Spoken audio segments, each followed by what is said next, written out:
नमस्कार दोस्तों, आप सबका स्वागत है इस ऑनलाइन क्लासेस में। और साथियों, आज हम पढ़ने जा रहे हैं बीएड प्रथम वर्ष को लेकर। और बीएड प्रथम वर्ष के अंतर्गत हमारा जो प्रश्न पत्र हैं वो हैं चतुर्थ 4th प्रश्न पत्र हैं, जिसका नाम है पाठ्यक्रम के परे भाषा को लेकर। पाठ्यक्रम के परे भाषा, और इसकी जो इकाई है प्रथम, जिसका नाम है भाषा, समाज और सामाजिक प्रोत्साहन को लेकर।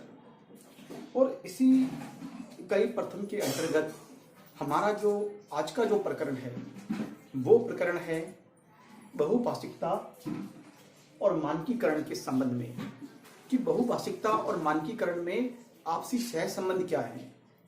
तो बहुभाषिकता और मानकीकरण में संबंध हम किस प्रकार से एक देखते हैं कि बहुभाषिकता और मानकीकरण में संबंध किस प्रकार है। तो आइए साथियों, हम बढ़ते हैं अपने प्रकरण की ओर।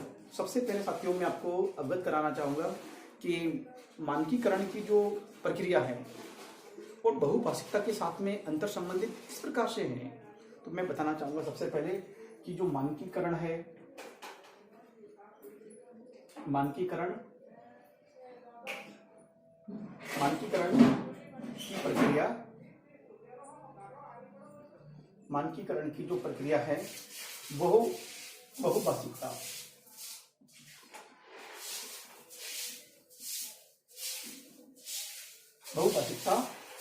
बहुभाषिकता से घनिष्ठ संबंधित है।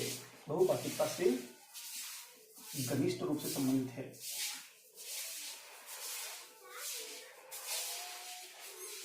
घनिष्ठ रूप से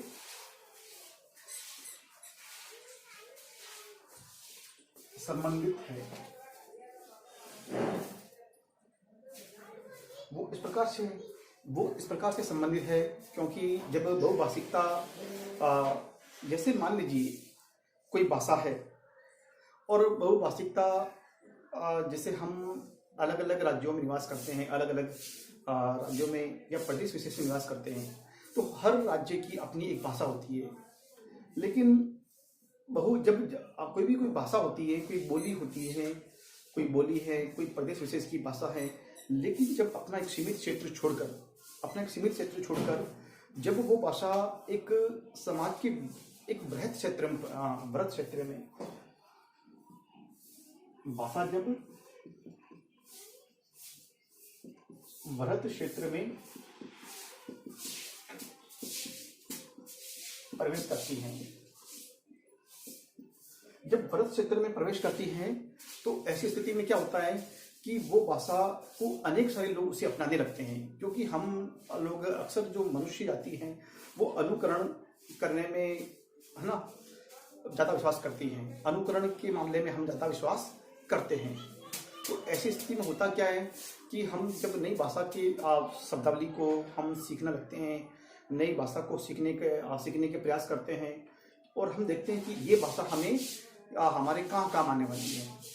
लेकिन धीरे धीरे समय बीता जाता है, और जब हमें कोई एक भाषा अच्छी लगने लगती है, या जो हमारी प्राचीन भाषा है, या हमारी जिस भाषा में हमारी संस्कृति, हमारी राष्ट्र की एकता लगती है, जब अनेक सारी भाषाएं आपस में संघर्ष करती हैं, बड़े क्षेत्र में संघर्ष करती हैं, बहुत सारी भाषाएं होती हैं, तब हमारे मन में एक सवाल उठता है कि ऐसी कोई भाषा हो जो हमारे राष्ट्र का प्रतिनिधित्व करे। ऐसी कोई भाषा हो जो राष्ट्रीय एकता को बनाए रखे। राष्ट्रीय एकता, सभ्यता, संस्कृति, हमारी विरासत,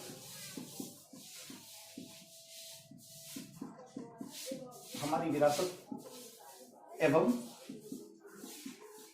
परंपराओं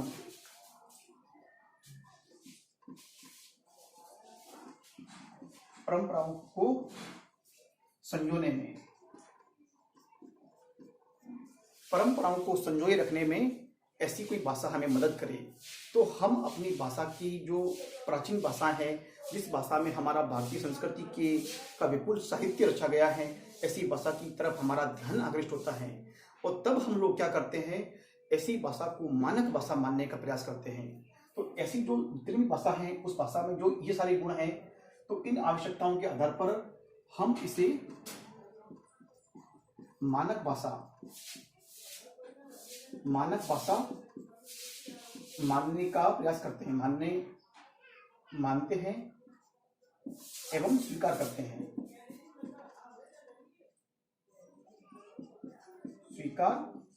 हैं, हम उसे मानक भाषा मानते हैं और उसे स्वीकार भी करते हैं। तो ऐसी स्थिति में साथियों क्या होता है, तब हम लोग उस भाषा के प्रति तब हम मानक भाषा जब मानना शुरू करते हैं तो हम उसकी भाषा के उत्थान के लिए प्रयास करते हैं। उत्थान के प्रयास क्या होते हैं? उत्थान के प्रयास जैसे व्याकरण सिद्धांत,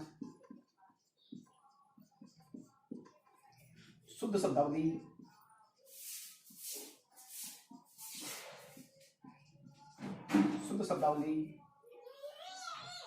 वाक्य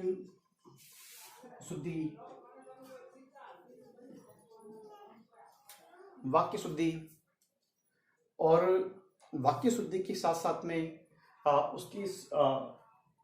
वाक्य शुद्धि के साथ साथ उसमें मतलब साहित्य उच्च कोटि का एवं प्रमाणिक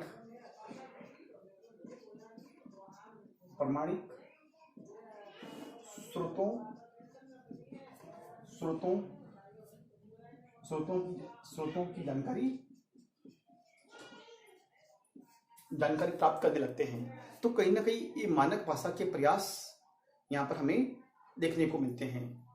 लेकिन ये सभी जितनी भी आवश्यकताएं हैं, हमें मानक भाषा और जो बहुभाषिकता है, इन दोनों के बीच संघर्ष होने पर ही हमें ये अपनी मानक भाषा के बारे में विचार करने को एक हमारे मन में भाव उभरते हैं।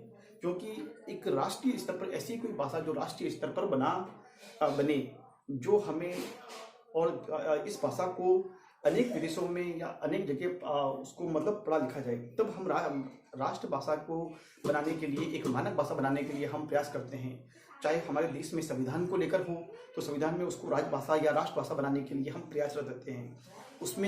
उसी भाषा में हम समाचार पत्र पढ़ना पसंद करते हैं, उसी भाषा में भाषण देना पसंद करते हैं, उसी भाषा में हम भाषण के द्वारा और साथ साथ में हम समाचार पत्र, टेलीविज़न या हमारे जो राजनेता हैं, हमारे जो राष्ट्र के अध्यक्ष हैं, सर्वोच्च नागरिक हैं, राष्ट्रपति, प्रधानमंत्री या मंत्रिपरिषद, वो भी उस भाषा का अनुसरण करते हैं और उस भाषा को अपना एक दर्जा दिलाने का प्रयास करते हैं। हम विभिन्न समाचार पत्रों, विभिन्न न्यूज या समाचार जो चैनल हैं उनके माध्यम से, या फिर हम अपने राष्ट्रीय कार्यालय और राष्ट्रीय जो कार्यकलाप हैं उसमें भी उस भाषा का प्रयोग करना प्रारंभ कर लेते हैं। तो ऐसी स्थिति में साथियों ये होता है कि हम अपनी मानक भाषा का जो प्रचार प्रसार हैं वो शुरू कर देते हैं, जिससे ये होता है कि बहुभाषिकता की जो श्रेणी होती है, बहुभाषिकता में कहीं ना कहीं हम अपनी मानक भाषा को आगे बढ़ाने का प्रयास करते हैं। तब ये हम स्वीकार कर सकते हैं कि मानक भाषा और बहुभाषिकता में एक परस्पर संबंध तो है ही है, क्योंकि जब तक हम अपनी भाषा का बहुभाषिकता के अंतर्गत हम भाषा को नहीं पहुंचाएंगे, जब तक हम बहुभाषिकता के अंतर्गत हम नहीं पहुंचेंगे या बहुभाषिकता के उस क्षेत्र में प्रवेश नहीं करते हैं, तब तक हमें अपनी भाषा के महत्व के बारे में जानकारी प्राप्त कभी नहीं हो सकती।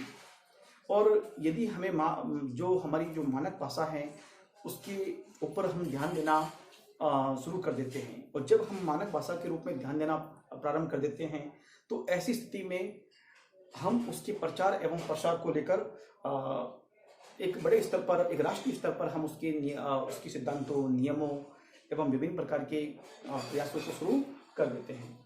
तो हमें मानक भाषा और जो बहुभाषिकता है उसमें एक कहीं ना कहीं एक घनिष्ठ रूप से संबंध बना हुआ है।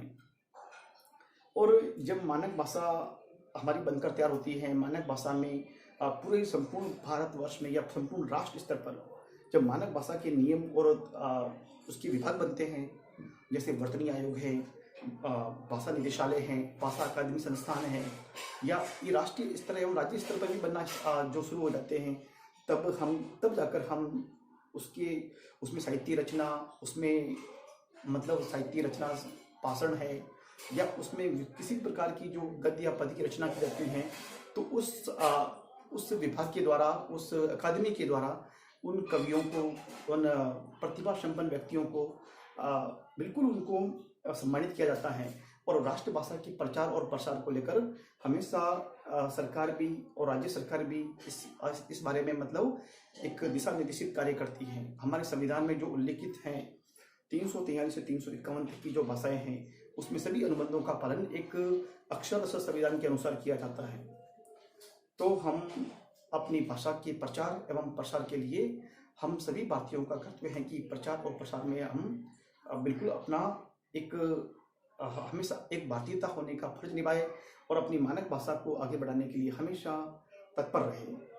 साथ में साथियों, ये बात भी है कि मैं निष्कर्ष रूप में ये भी कह सकता हूँ कि भाषा का जो आधार प्रचलित हैं वो बहुभाषाओं के अस्तित्व में है कहीं ना कहीं। जब तक भाषा एक सीमित क्षेत्र से निकलकर वृहद क्षेत्र पर नहीं जाएगी, तब तक भाषा का जो एक परिष्कार है, उसका जो रूप है, उसकी जो आवश्यकता है, उसका जो एक राष्ट्रव्यापी महत्व है, वो कभी भी समझ में नहीं आ सकता। तो हम सभी को अपनी भाषा के बारे में, उसके परिष्कार के बारे में, उसके प्रचार प्रसार को लेकर एवं उसकी जो एक मानक और प्रामाणिक बातों को लेकर हमेशा प्रयास करना चाहिए, ताकि हम अपनी भाषा, अपनी संस्कृति, अपनी सभ्यता, अपनी राष्ट्रीयता और अपने राष्ट्र के प्रति जो भाषा का एक रूप है और विश्व स्तर पर हम उसको पहुंचा सके। जैसे कि हमारे प्रधानमंत्री महोदय हैं, वो देश विदेश में भी जाते हैं, तो कहीं ना कहीं अपनी मातृभाषा या हमारी राष्ट्रभाषा हिंदी का भाषणों के माध्यम से प्रचार प्रसार करते हैं। तो उनकी इस अनुसरण और राष्ट्रभाषा के प्रति समर्पण का प्रभाव निश्चित रूप से देश विदेशों की संस्कृतियों में हो रहा है और अधिक से अधिक लोग हिंदी के प्रचार एवं प्रसार को लेकर वहाँ पे प्रयासरत हैं। तो जब हमारे राष्ट्र नायक हिंदी के प्रचार प्रसार को लेकर इतना करते हैं, तो हम सभी का भी मतलब एक नैतिक दायित्व बनता है कि हम भी अपने इस प्रचार और प्रसार को लेकर कार्य करें। तो साथियों, आज के लिए इतना ही। हम फिर मिलेंगे अगले वीडियो व्याख्यान में। तब तक के लिए बहुत बहुत धन्यवाद। जय हिंद, जय भारत। और साथियों, एक विशेष गुजारिश भी है आपसे कि आप इस वैश्विक महामारी में जो अप्रैल माह की जो लहर चल रही है कोरोना को लेकर, तो आप स्वयं घर में रहें, सुरक्षित रहें और अपने आस पड़ोस या परिवारजनों को भी सुरक्षित रखने का प्रयास करें और मास्क लगाएं और समय समय पर बार बार अपने हाथों को धोएं। और थोड़ा सा भी आपको लक्षण या उसकी सिम्टम्स नजर आ रहे हैं तो उसकी प्रति दवाई और अपनी उस दवाई एवं अपने जो उसके बचाव के सभी पक्ष अपने ध्यान में रखें। तो साथियों, घर में रहें, सुरक्षित रहें एवं सरकारी नियमों एवं सरकार के निर्देशों का पालन करें। बहुत बहुत धन्यवाद। जय हिंद, जय भारत।